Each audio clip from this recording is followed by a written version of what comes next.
বিসমিল্লাহির রহমানির রহিম। প্রিয় দেশবাসী, আসসালামু আলাইকুম। আজকে আমি আপনাদের সাথে একটি বিষয় নিয়ে খুব সংক্ষেপে দুটি কথা বলতে চাই।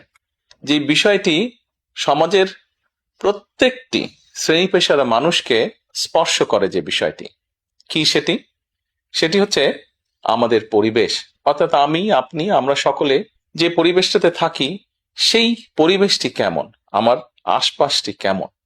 আপনারা নিশ্চয়ই অধিকাংশ ক্ষেত্রে খেয়াল করে দেখেছেন, আমরা ঢাকা শহরের যে কোনো রাস্তাঘাটই হোক, যে কোনো এলাকাই হোক, যে কোনো জেলা শহরের এলাকাই হোক, রাস্তাঘাট হোক, এমনকি উপজেলা পর্যায়েও ক্ষেত্র বিশেষে বিভিন্ন গ্রামগঞ্জেও আমরা দেখেছি যে যেখানে বাজার ঘাট বা রাস্তা চলাচলে বেশি, সেই জায়গাগুলোতে চারিদিকে একটা জিনিস খুব পরিষ্কারভাবে চোখে পড়ে, যেটি আমরা যখন ছোট ছিলাম, আজকে থেকে 40 বছর আগে, 30 বছর আগে দৃশ্যটা এমন ছিল না, কিন্তু বর্তমানে দৃশ্যটা এইরকম। সেটা কেমন? চারিদিকে আমার আপনার আমাদের ব্যবহার করা হাতের টিস্যু, অথবা আমার আপনার খাওয়া চিপসের প্যাকেট, অথবা বাসায় ব্যবহার করা রান্নার তেল যে তার প্লাস্টিকের বোতলটি, অথবা আমি বা আপনি পানি পান করেছি প্লাস্টিকের বোতল থেকে সেই বোতলটি, এরকম আরো অনেক ধরনের আবর্জনা যত্র তত্র সব জায়গায় ছড়িয়ে আছে।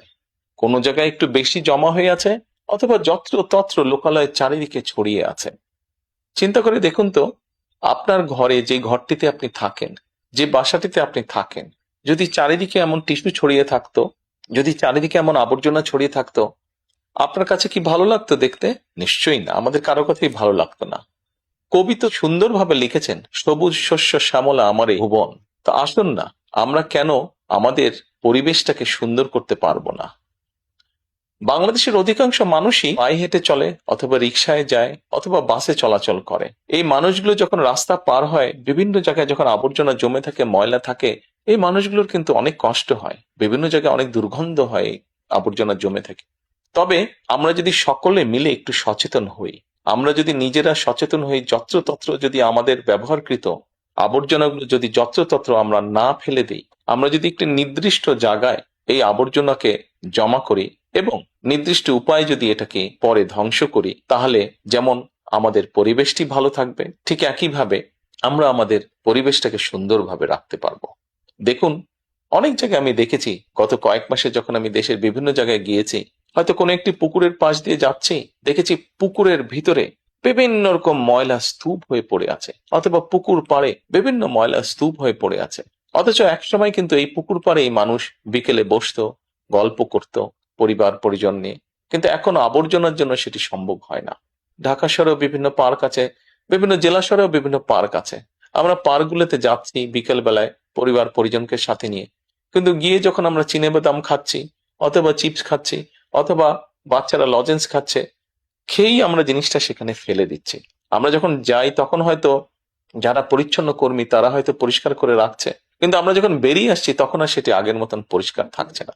কিন্তু যদি যে পরিষ্কার থাকতো, আপনি যদি পরিষ্কার করে রেখে আসেন, আপনার পরবর্তীতে যে যাবে সেও সেই পরিচ্ছন্নতা, সুন্দর পরিবেশটি উপভোগ করতে পারবে। কাজে আসুন না, আমরা যদি আজকে থেকে প্রত্যেকে সচেতন হই, আমাদের হাতের আবর্জনা বা ব্যবহৃত আবর্জনা যদি নির্দিষ্ট জায়গায় সুন্দরভাবে আমরা গুছিয়ে ফেলি, তাহলে ধীরে ধীরে হয়তো আমরা আমাদের এই বাংলাদেশটাকে আবর্জনা মুক্ত করতে পারবো, সুন্দর একটি পরিবেশ গড়ে তুলতে পারবো।